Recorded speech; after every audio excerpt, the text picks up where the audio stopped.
Hello students. So we are starting with the first topic of the aptitude.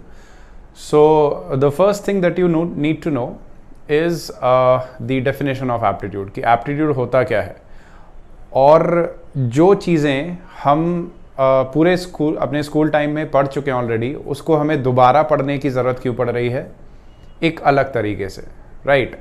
तो इसलिए क्योंकि जो aptitude होता है that is little bit different from the academics of the 7th 8th and 9th and 10th. तो वही topic for example ratio, proportion, profit and loss, percentages, ये सारे क्वेश्चंस हमने अपने स्कूल टाइम में किए हुए हैं, राइट? 7th में, 9th में, 8th में. लेकिन उसी क्वेश्चंस को उन्हीं टॉपिक्स के कुछ और एडवांस क्वेश्चंस और कुछ और ट्रिकी क्वेश्चंस को जब हम एप्टीट्यूड में पढ़ते हैं तो वो मैटर करता है कि आप उन क्वेश्चंस को एप्टीट्यूड बेसिस पे सॉल्व कर पाओगे या नहीं, ठीक है? और अगर आप अपने 7th 8th 9th 10th में बहुत ही अच्छे रहे हो मैथ्स में तो भी ये ज़रूरी नहीं है कि आप एप्टीट्यूड में भी अच्छे हो, ठीक है? क्योंकि that is an entirely different thing. तो हम यहाँ पे सीखेंगे कि हमें उसी क्वेश्चन को उसी टॉपिक को अगर हमें एप्टीट्यूड के तरीके से सॉल्व करना है तो कैसे करना है. क्योंकि आईपी मैथ में आपको हमेशा दिखेगा कि जो मैथ्स है अगर आप 100-200 क्वेश्चन मैथ्स पे उस टॉपिक पे करके जाओगे तो भी शायद आप आईपी मैथ स्पेसिफिक क्वेश्चन या एप्टीट्यूड स्पेसिफिक क्वेश्चन ना कर पाओ.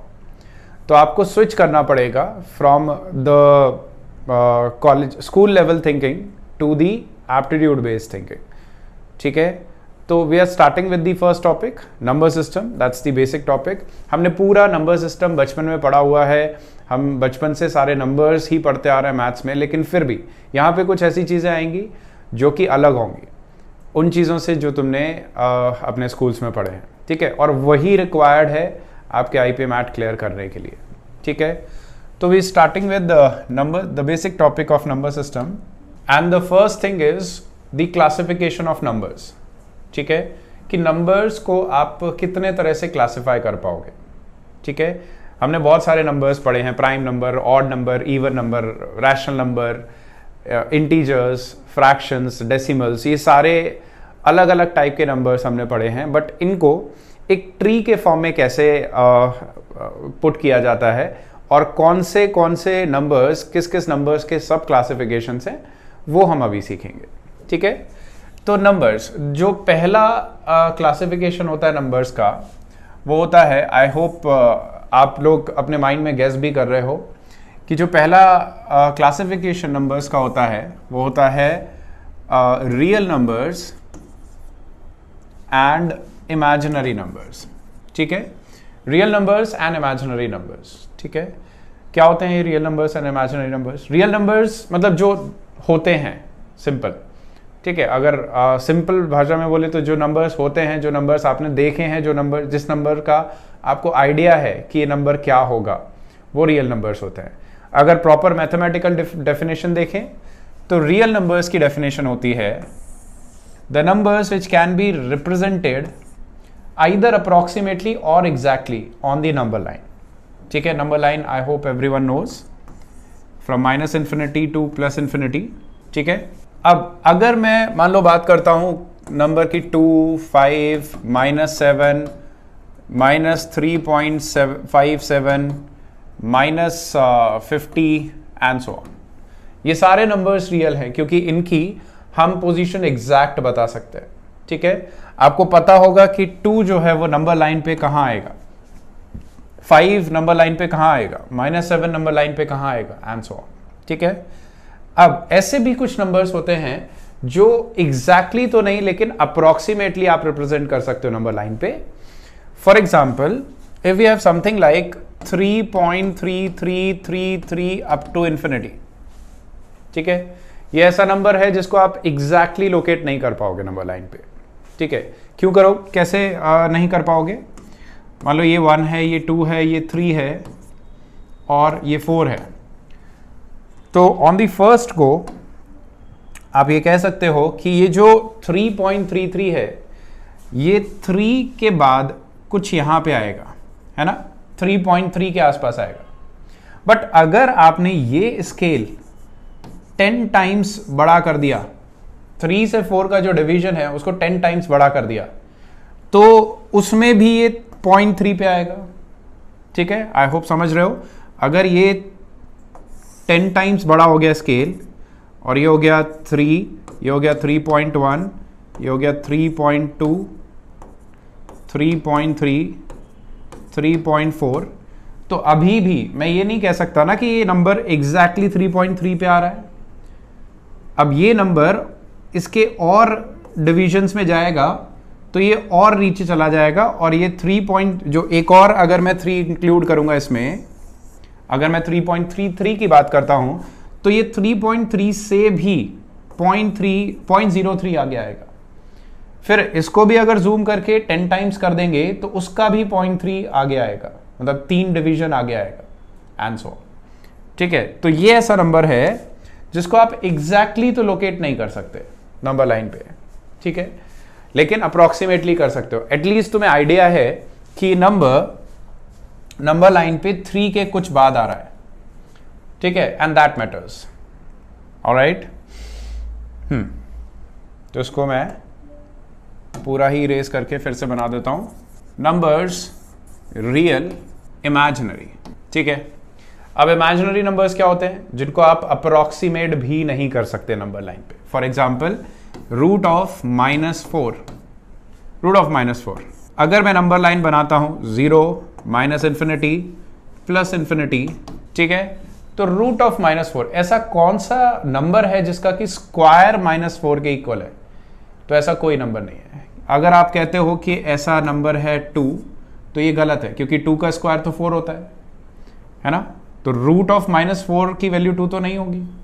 अच्छा, अगर आप कहते हो -2, तो ये भी गलत है, क्योंकि -2 का स्क्वायर भी 4 होता है, -4 नहीं होता है।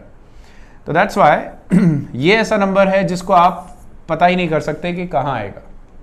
ठीक है, अच्छा, इसके अलावा इमेजिनरी नंबर्स वो सारे नंबर्स होंगे जिसमें रूट में कुछ भी नेगेटिव है। रूट के अंदर अगर कुछ भी नेगेटिव आता है तो वो नंबर इमेजिनरी ही होगा, क्योंकि नेगेटिव नंबर्स का रूट डिफाइंड ही नहीं होता है।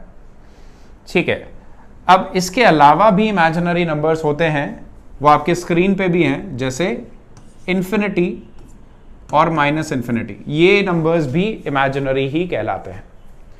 तो this is the first classification, real numbers and imaginary numbers. ठीक है, ठीक है। अच्छा, इन सबको मिला के, रियल और इमेजिनरी को मिला के एक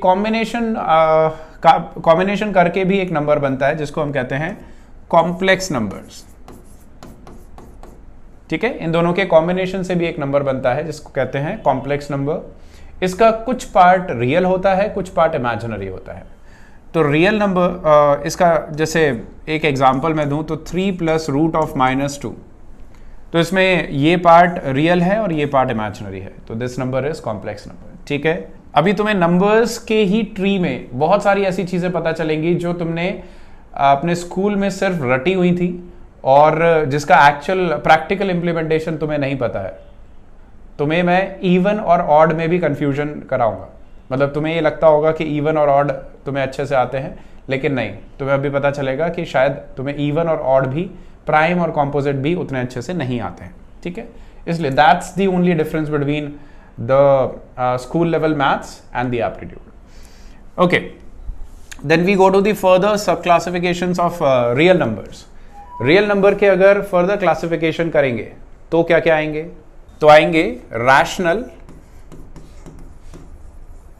and irrational numbers.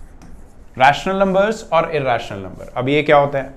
Rational number, अगर तुम्हारे बैक ऑफ द माइंड में कुछ चल रहा है तो तुम ऑब्वियसली तुम गेस भी कर सकते हो इसको।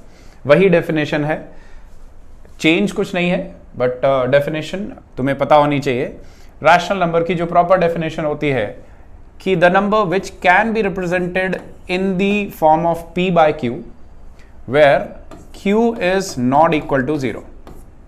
रैशनल नंबर्स वो नंबर्स होते हैं जिसको p/q फॉर्म में लिखा जा सकता है। लिखा हुआ होता है ये नहीं कह रहा हूं मैं, लिखा जा सकता है ये कह रहा हूं। ठीक है, फॉर एग्जाम्पल अगर मैं एक नंबर लिखता हूं 3.7, तो ये पॉइंट में लिखा है ना। एक थोड़ा सा और बड़ा एग्जाम्पल दे देते हैं, 3.75962, ये नंबर पॉइंट के फॉर्म में लिखा हुआ है, डेसिमल के फॉर्म में लिखा हुआ है, लेकिन इस नंबर को मैं p बाई क्यू फॉर्म में रिप्रेजेंट तो कर ही सकता हूं ना।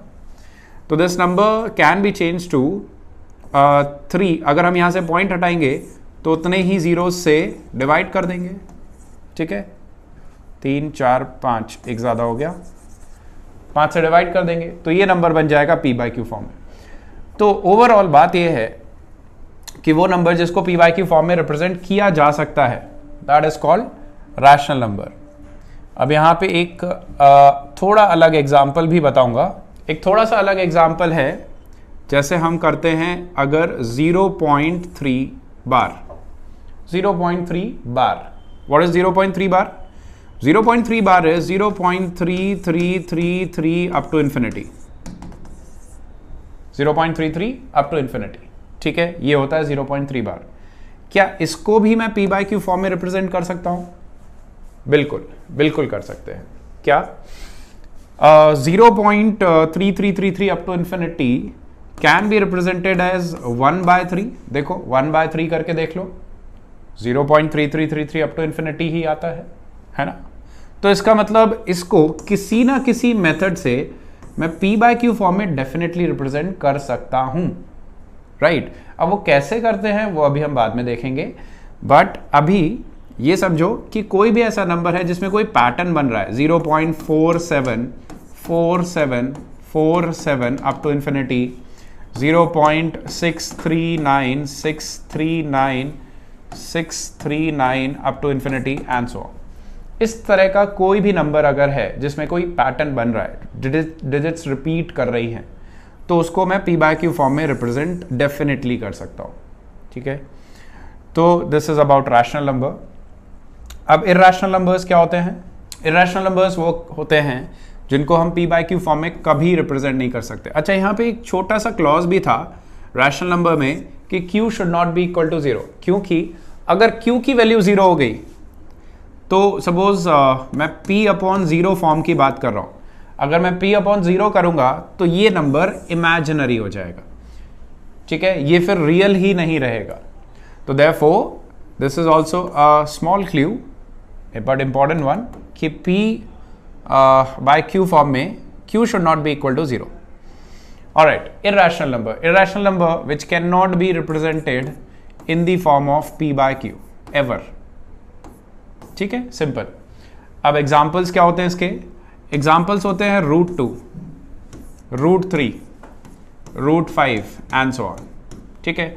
रूट के अंदर कोई भी ऐसा नंबर जो कि नॉन परफेक्ट स्क्वायर है, तो इनमें अगर हम इनको सॉल्व करेंगे, अगर इनके रूट को कैलकुलेटर से या सुपर कंप्यूटर से कैलकुलेट करने की कोशिश करेंगे तो √2 की वैल्यू आएगी 1.414926 एंड सो ऑन, है ना।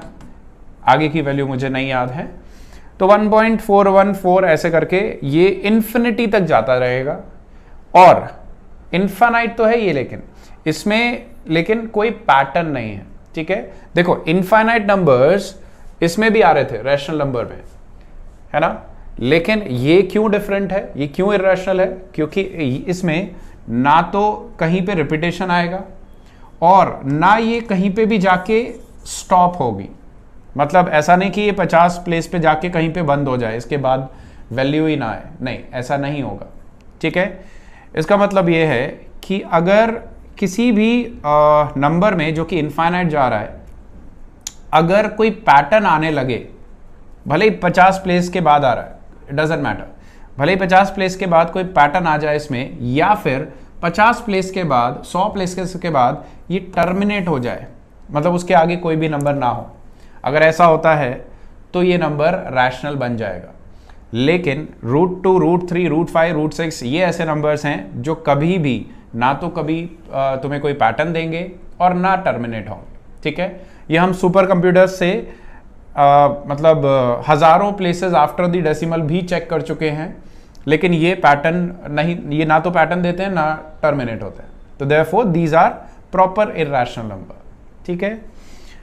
अगर मैं एक और एग्जांपल दूं इर्रेशनल नंबर का, बहुत ही जनरल, तो वो मैं कहूँगा पाई, ठीक है। Remember pi is a proper irrational number, ठीक है। अगर आपको लगता है कि पाई की वैल्यू 222/7 है या 3.14 है तो you will be surprise to know कि पाई की वैल्यू इन दोनों में से कोई नहीं होती, ठीक है। पाई की वैल्यू होती है, पाई की वैल्यू आई है सरकमफेरेंस अपॉन डायमीटर करके, किसी भी सर्कल का सरकमफेरेंस अपॉन डायमीटर करके, क्योंकि देखो सरकमफेरेंस होता है 2πr, डायमीटर होता है 2r, है ना। तो सरकमफेरेंस अपॉन डायमीटर करके पाई की वैल्यू आएगी, काट सकते हो पाई की वैल्यू, ठीक है। तो सर्कल पहले आया, सरकमफेरेंस पहले आया, डायमीटर पहले आया, पाई बाद में आया। Pi is a ratio that has been created, pi पहले से एग्जिस्ट नहीं करता था। जैसे तुम कहते हो ना कि सरकमफेरेंस की वैल्यू 2πr होती है, तो ये जो पाई है ये पहले नहीं आया है कि जिसके मदद से हम सरकमफेरेंस निकालते हैं, नहीं, सरकमफेरेंस पहले आया है और सरकमफेरेंस और डायमीटर का रेशियो सारे सर्कल्स में देखा तो वो सब में कांस्टेंट नजर आया, तो उसको हमने एक नाम दे दिया कि ये पाई है, ठीक है। अदरवाइज जो सरकमफेरेंस अपॉन डायमीटर जिसको हम पाई कहते हैं उसकी वैल्यू मिलियंस ऑफ प्लेसेस तक सुपर कंप्यूटर से मिलियंस ऑफ प्लेसेस तक ढूंढी जा चुकी है, लेकिन ना ये पैटर्न देती है ना ये टर्मिनेट होती है। तो therefore this is a proper irrational number, ठीक है। Let's move ahead.